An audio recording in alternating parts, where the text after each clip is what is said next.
Hi class, and welcome to lecture 5B, protein. So today's lecture overview, we're going to talk about fact or myth. Protein and supports performance, structure, quality, and function of proteins. Protein basics such as digestion, absorption, and metabolism. Protein recommendations, supplements, case study, and summary. Fact or myth. Protein only comes from meat, eggs, and dairy. Most people are not getting enough protein, and it's impossible if you're a vegan or a vegetarian. 3. The more protein you eat, the better. 4. You always need extra protein to build muscle. 5. A high protein diet alone will help you lose weight. So let me know if you think these are facts or myths. Protein. Protein is essential nutrient for the human body. It functions for growth and development. It's needed for tissue growth, enzymes, hormones, and immune system response. It can also act as a fuel source and has as much energy density as carbohydrates at 4 calories per gram. But that is not its primary function. It functions optimally when energy intake is sufficient. What does that mean? Sport and nutrition and protein. Protein recommendations for athletes are generally higher than non-athletes. Protein supplements are no more or less effective than food proteins. Consumption of protein after exercise is important, and the focus should be on optimal amount, type, and timing. Protein structure. The basic structural unit of a protein are amino acids. There are 20 amino acids used by the body to form proteins. Amino acids contain carbon, hydrogen, and oxygen, so it's pretty similar so far compared to carbohydrates and fat. However, it also has nitrogen, and nitrogen composes about 16% of amino acids. So it contains amino group, or carboxyl group, and side chains. These side chains provide differences in the function of the protein. So there are indispensable and dispensable amino acids. Indispensable means that they cannot be manufactured by the body. So there are 9 of them, and they must be consumed from our diet. Dispensable doesn't mean that you can live without them necessarily, but that they can be manufactured by the liver. So there's 11 of them. However, 6 become indispensable when there are times of stress, such as illness, injury, or during prolonged endurance exercise. In the United States and first world countries, in general, the population has adequate intake of protein, which is defined by 0.8 grams per kilogram of body weight. And here is a list of the indispensable and dispensable and conditionally indispensable amino acids. Proteins also vary in quality. Quality, which is based on the amount, type of amino acid found in the protein, and its absorption. So there are different ways to rate the quality of a protein. So one of the ways is through PDCAAS, which is also known as Protein Digestibility Corrected Amino Acid Score. And the score ranges from 0 to 1, with 1 having the highest quality. So that would be like whey protein, casein, egg, milk protein, and lower would be such as wheat, beans, and legumes, and so forth. Another way to measure quality is through indispensable protein concentrations. So proteins from animals have complete proteins, and they contain all the indispensable amino acids. Proteins from plant origin are incomplete proteins, so they are lower in quality because it does not contain all the indispensable amino acids.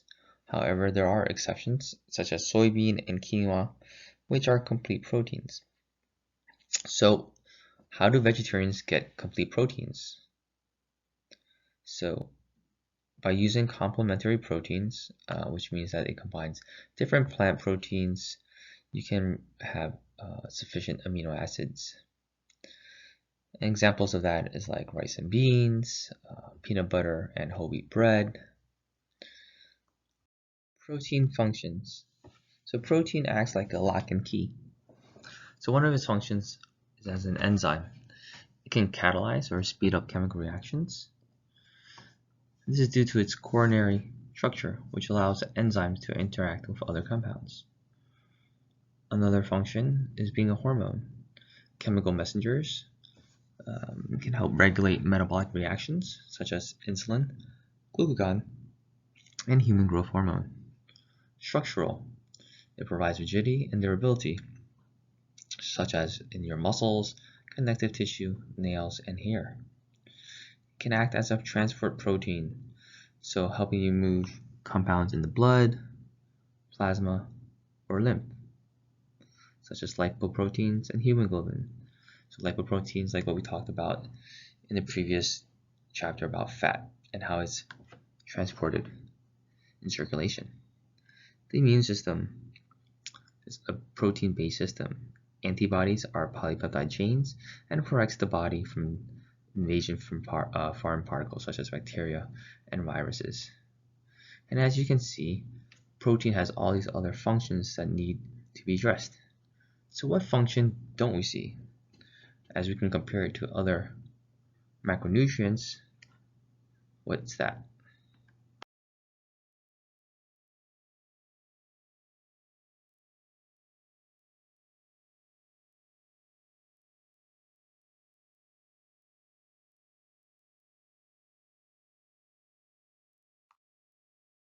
So the protein structure also determines its function. Most proteins are made up of many amino acids, hundreds to up to thousands.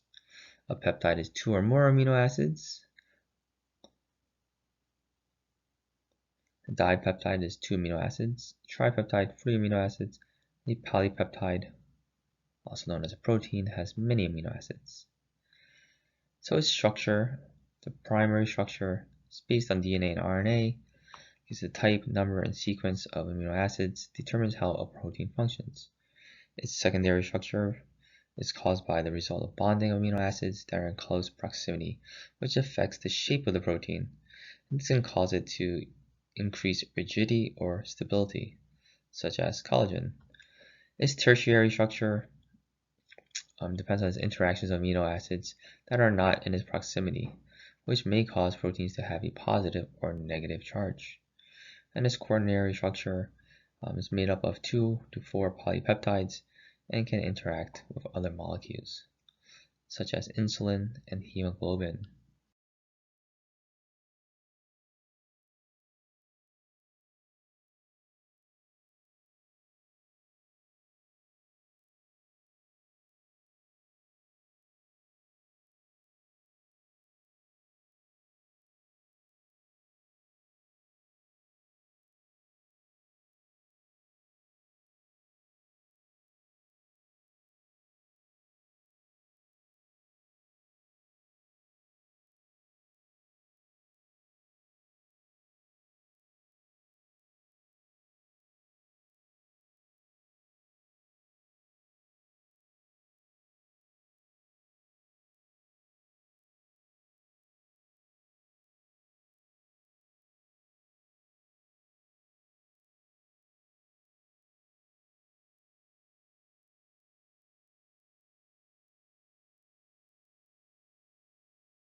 So food protein digestion. Again, digestion is to break down to smaller absorbable units. So protein in the stomach is broken down with gastric juices, hydrochloric acid, so it denatures or changes the structure of the protein, activates pepsin, which further breaks down the polypeptides. And in the small intestine, the pancreatic enzymes, the brush border enzymes, break down the larger polypeptides to even smaller peptides to or dipeptides and free amino acids. Absorption. So indispensable amino acids are more rapidly absorbed due to it being indispensable. So that's what's kind of amazing about the body, right? It kind of knows what it wants and what it needs. It's like, oh my God, that's what I really, I can't make this. I need to absorb it. So also endogenous proteins also come from mucosal cell shedding. So from the body itself, it's its own kind of recycling system. Anyway, once absorbed into the mucosal cell, tridipeptides or small polypeptides are broken down into individual amino acids. So before it leaves the mucosal cell, they're all broken down to individual amino acids, enter the portal vein, goes into the liver, bypasses the liver, and then into circulation. However, there are certain amino acids, such as branched-chain amino acids, like leucine, isoleucine, and valine, which go directly to circulation. The liver has low enzymes for these branched-chain amino acids. So one question scientists ask is, it's faster, it goes to the, tissue, the muscles faster, it's oxidized. So, can it increase, muscle protein synthesis? Can it be used as a supplement? What do you guys think? Have you heard about this? So again, I want to ask Ryukun Drip, and he concludes that, most of the benefits or the claims that branched-chain amino acids have, such as increasing protein synthesis, improving the immune system, or improving growth or maintenance of muscle mass, or improvement of cognitive function and exercise, or faster recovery from muscle fatigue after exercise, there has been no cause and effect relationship. It has not been established. So in conclusion, based on a report by the European Food Safety Authority, efficacy of branched-chain amino acids for muscle hypertrophy in humans is at best weak and at least equivocal, at least in healthy young population. So, no. So the most important thing is just to really focus on consuming adequate high-quality protein foods and consume protein foods on a consistent interval throughout the day. And we're going to talk about that again throughout the lecture. So body protein stores. So protein isn't really stored in the body, but there are protein that's located in the liver, and 35% are located in the amino acid pool. And it fluctuates throughout the day, it's in the blood, in the lymph nodes. So this amino acid pool, it has amino acids that are circulating in the plasma fluid and is found between or within the cells. Half is found near skeletal muscles. There's some exogenous protein from the diet and supplements, but most is from the breakdown of body tissue, and it's constantly changing depending on the body's needs. And the body's needs causes protein turnover, so the breakdown or buildup of tissue. So the liver monitors the body's needs, and it can have either anabolic or catabolic processes. Anabolic meaning there's a building of complex molecules from simple molecules, such as the synthesis of protein, liver enzymes, plasma proteins, such as albumin and creatine. Or it can be catabolic, which is the breaking down of complex molecules into simpler or smaller molecules. So breaking down protein to return to amino acid pool, which can be used to oxidize for ATP or as building blocks for anabolic molecules. There are also other uses such as deamination, so removal of the amino group or the nitrogenous group, which is toxic, which needs to be out of the body through the urea cycle. However, the alpha keto acid part of the protein or the carbon skeleton can be oxidized, or it can be transaminated, which means the carbon skeleton can have a different amino group added to it, which allows the liver to manufacture dispensable amino acids from indispensable amino acids. So it allows those amino acids to be created. Protein metabolism. So any amino acids that was absorbed from the food that does not remain in the liver go into the amino acid pool. And like we said before, the amino acid pool, they can have anabolic processes, which is synthesis of skeletal muscle protein, or there can be catabolic processes as well, such as skeletal muscle degradation. And so it returns the amino acids back to the pool. So excess amino acids, so if you're eating a lot of protein, they're not stored, right? They're not magically turned into muscle. There's no amino acid storage site. So unlike fat, the body can store it as what? Adipose tissue and intramuscular triglycerides.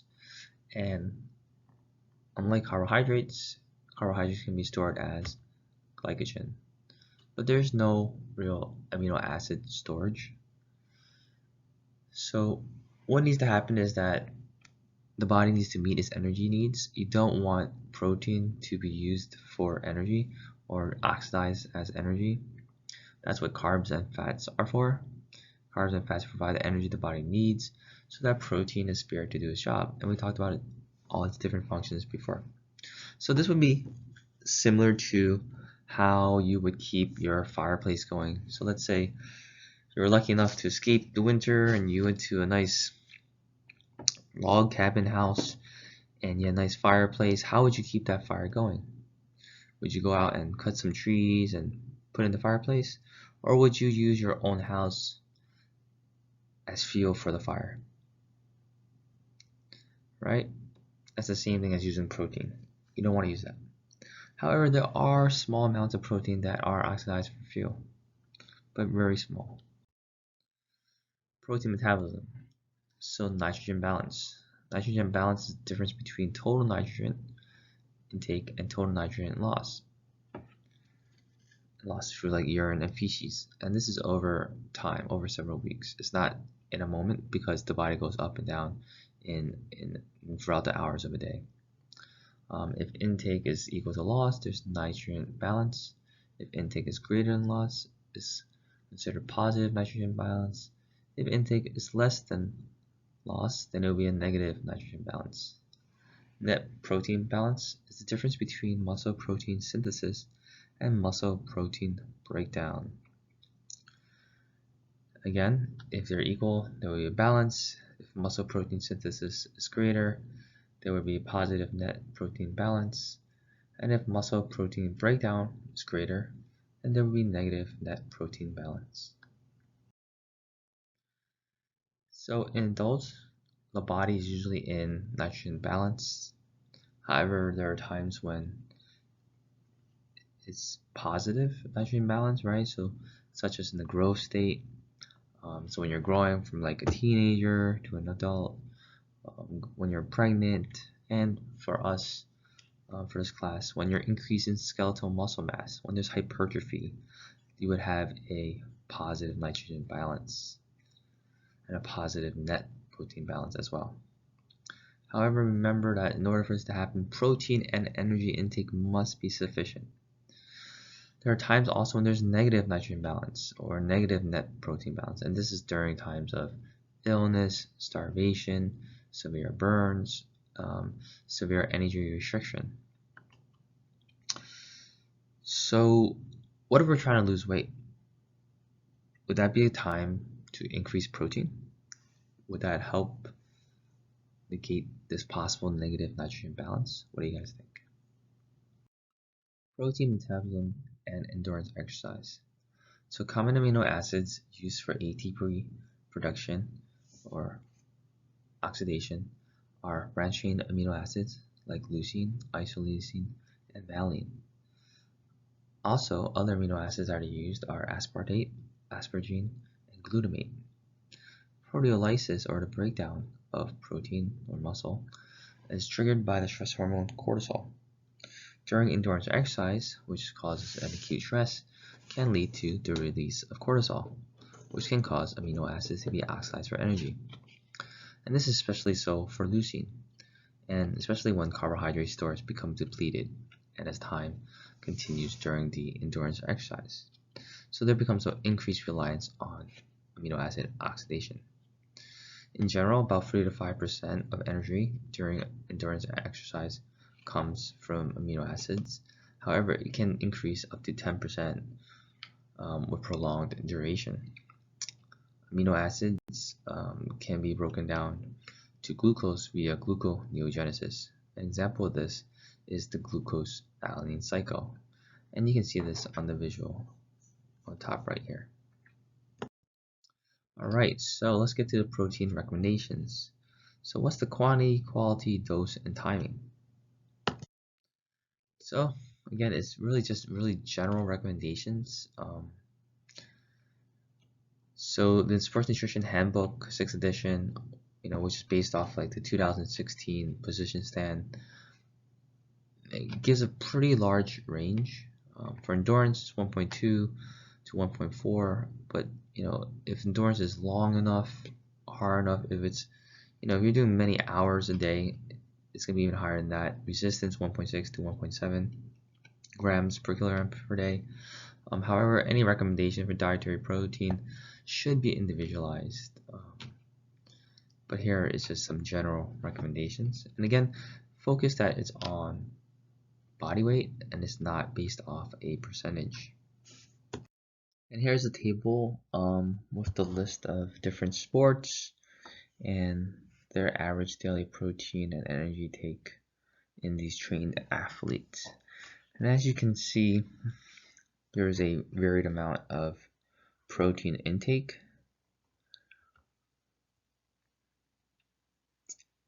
So you also have to know not only what sport they're in, but what part of the season they're in, what their goals are. And you can see that as a percentage, it's not that big as a percentage of the total diet. So for the rugby players, 10%, collegiate basketball players, 12%, elite long distance runners, 16%. Oh, again, we don't really look at percentages. We look more at body weight, so grams per kilogram. And as you can see, they kind of like don't fit the previous recommendations in the Sports Nutrition Handbook. And of course, it could be also due to the nationality, but if you look at it, the elite long distance athletes, the runners, the Ethiopian runners, they're taking quite a large amount, right? So 1.8. Before we said that endurance was only 1.2 to 1.4. But it's because of how much, volume of their exercise.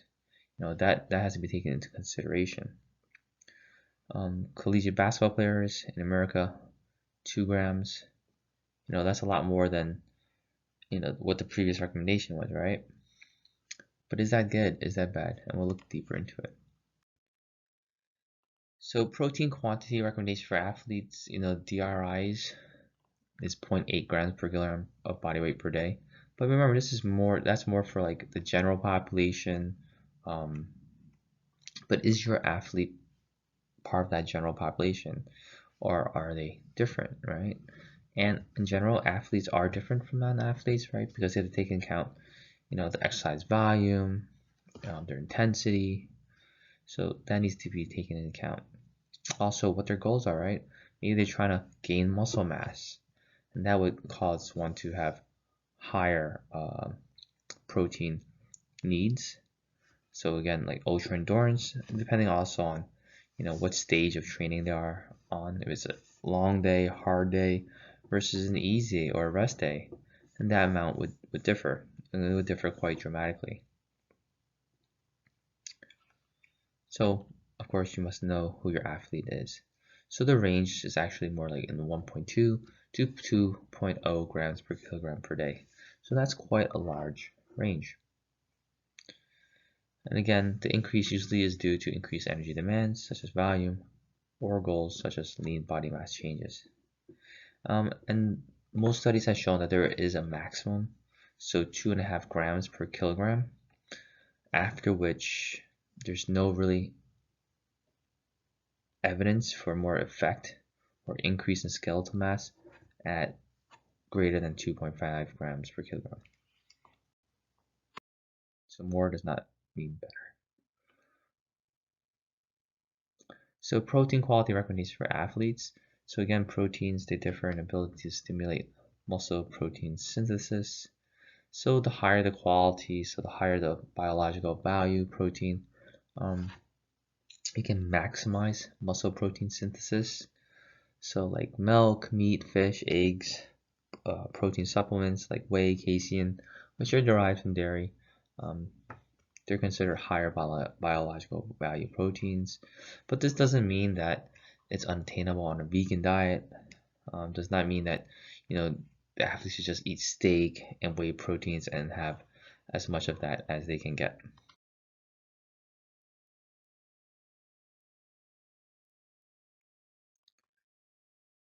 Protein dose and distribution. So protein dose, or the amount per feeding. So it's important to have a post-exercise protein. I think all athletes get this or they do this. They're like, right after the workout, they have, even recreational athletes, if you go to the gym, they'll have a protein bottle. They're ready to go right after the workout. They're super on point, which is great. But I wish that athletes were doing that with all the other important components of sports nutrition. And actually, the window is a lot larger than that. It's larger than like the 30 minutes. So they say in general that within 2 hours it's okay, but of course you may not want to wait 2 hours, and a lot of things can happen if you just delay it. So I agree with like around 30 minutes or so. You should aim for that. And how much? It's recommended so far about 0.25 to 0.3 grams per kilogram. So in general, for most people, it's going to be around 15 to 30 grams. Okay, and again, that's based on goals and the size of your athlete. Meals and snacks.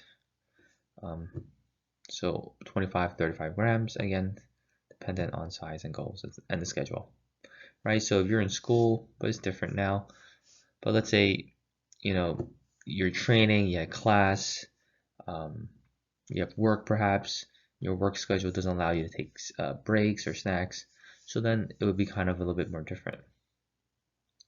But if possible, protein distribution recommendations are to be kind of equal intervals throughout the day. So every 3 to 5 hours while you're awake, you have some kind of protein meal or snack, and you distribute evenly throughout the day, if possible.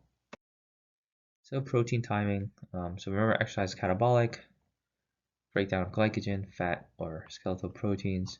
And again, we just talked about this before. The first 2 hours after exercise is considered the anabolic window. So it's a much bigger window than was considered before. But again, if you can do it, I would do it. The amount associated with maximum protein synthesis is about 25 grams, and any excess is oxidized. The body is more sensitive to amino acid consumption. Intake of protein after resistance training increase the amino acid pool, which activates similar molecules, which promotes maximum protein synthesis. Indispensable amino acids, specifically leucine, acts as a trigger, which activates signaling for muscle protein synthesis. So there's a leucine threshold, so that's the amount of muscle intracellular leucine that is associated with max muscle protein synthesis. So there are certain foods that have high leucine and should be a consideration of what you want to have after a resistance training or after training. So like milk, dairy products, any kind of meat, chicken, fish, pork, beef, eggs, supplements such as whey protein, and you're trying to aim for like 1.7 to 2.4 grams. But one question is, do we always want to maximize muscle protein synthesis? So here are some foods with their leucine content, so about 2.5 grams, which is the amount to sort of trigger maximum muscle protein synthesis. So we have whey protein, soy protein, milk, beef, chicken, bread, eggs, and yogurt. Do you guys see anything interesting regarding these recommendations? So let me know. What about carbohydrate protein post-exercise? So carbohydrate protein beverage is a great tag team or triple tag team because not only the carbohydrates, protein, but also fluids. However, carbohydrates increase insulin, which can increase amino acid uptake, especially if there's protein there, right? Which can decrease catabolism. You want to consume it after exercise or soon after exercise to help resynthesize the tissue and to refill glycogen storage. So examples of this include chocolate milk or fruit and yogurt. So regarding chocolate milk, what if you're lactose intolerant? What would you recommend then? But where's the carbohydrates then? How would you address that? So remember, in order for this to work, to happen, you must also have adequate calories. Else you're going to use the protein for oxidation and not for resynthesizing. Protein before and during exercise. So there's a lot of mixed results and there's limited studies. So there's no real conclusions we can make as of now. So more research is needed. Protein before sleep. Sleep is a time of fasting and therefore results in protein degradation. So if you're not eating for 9 hours,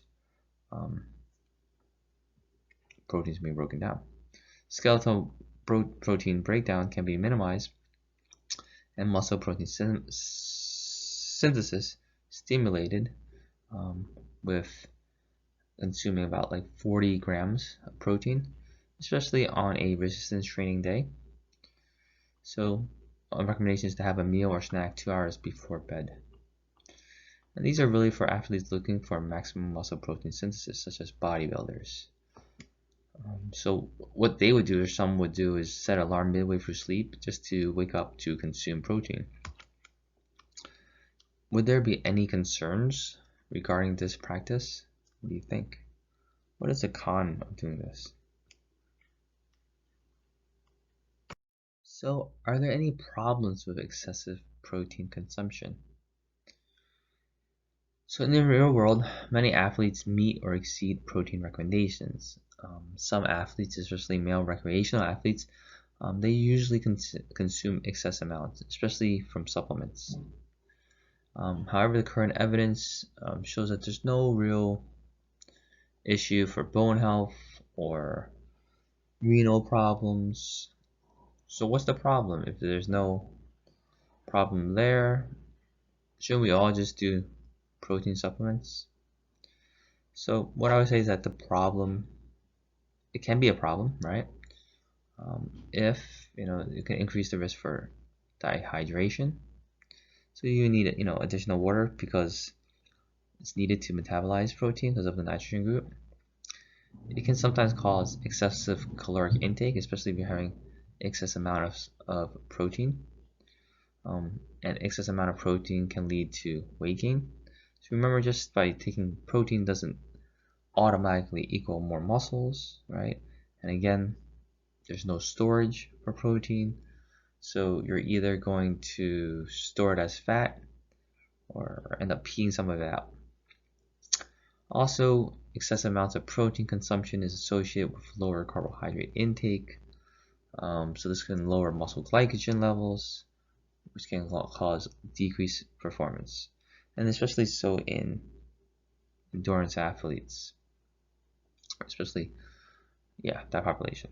Also, L for low nutrient intake. So if you're having excessive amount of protein foods or protein powders, you're more likely to decrease your nutrients from other foods, right? If most of your diet is from meat, you're probably going to have less fruits, vegetables, whole grains.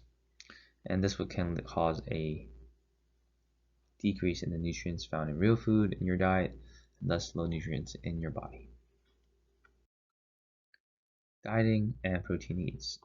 So when one is trying to lose weight and are on a low calorie diet, there can be significant amounts of lean body mass loss. 70 to 80% for adipose, 20 to 30% skeletal muscle. So that's a kind of a lot of, right? So if you're losing 10 pounds, you can lose about 3 pounds from skeletal muscle. And, maybe for an average person, normal Joe, that's fine. But in athletes, in general, they're trying to preserve as much lean body mass, right? And lose body fat. So what are the current recommendations for that? How can we kind of decrease the amount of skeletal muscle being lost during the weight loss? So a moderate energy deficit, so say 500 calories, but of course it depends on the person, the size. Someone that's very large, that can be very minor. While somebody that's a lot smaller, 500 calories can be a lot bigger, and they would maybe benefit from a smaller deficit, maybe 250 or 300. And this would primarily come from fat and or carbohydrates. It would not come from protein, unless protein was at such a high level. Also, resistance training must be performed in order for lean body mass to be preserved. And you follow that with the protein recommendation after exercise, right? 0.25 to 0.3 grams per kilogram of leucine. And the daily protein intakes recommendations are 1.8 to 2.7 grams per kilogram per day, and primarily from high quality sources. And again, the meal, the snacks, they should have protein amounts that are equal and distributed evenly throughout the day. Energy restriction and protein intake. So here's the multiple choice question. If there's a 50 kilogram athlete whose goal is weight loss while conserving muscle mass, which diet would you recommend, A or B? Talk about this in class. So what about vegetarian or vegan athlete? So about 5% of the US adult population consider themselves a vegan or vegetarian. So let's look at the differences. So vegetarian do not eat or consume flesh of the animal, but however may consume eggs, milk, or cheese. Vegans, on the other hand, do not consume any products derived from animals. So they do not eat eggs, milk, cheese, or flesh of animals. So if total caloric needs are met, then usually the protein needs are also met. If they are very restrictive, then they should emphasize protein-rich vegetarian foods such as beans, legumes, nuts, soy milk, tofu, soy protein isolates, and complementary proteins that mutually support one another, such as rice and beans, lentils and rice, corn and beans, peanut butter and bread. And they should be consumed the same day or in the same meal. It doesn't have to be the same meal. As long as they're consumed the same day, it can meet that need. So athletes can meet protein needs on a vegetarian or vegan diet. They just need to put a little bit more effort into making sure they get enough. Protein supplementation, a tool in the toolbox. So you can use protein supplements, but should you? So protein supplements include powders, drinks, pills, and nutrition bars. So they're really popular, especially in bodybuilders, strength athletes, and males. Science says they are neither more or less effective than food protein for skeletal muscle growth. So remember, as long as resistance training is there and there's enough calories and protein is met, skeletal muscle growth can happen. So compared to food, supplements usually have less options, are more costly, and less nutrients, and have poorer taste.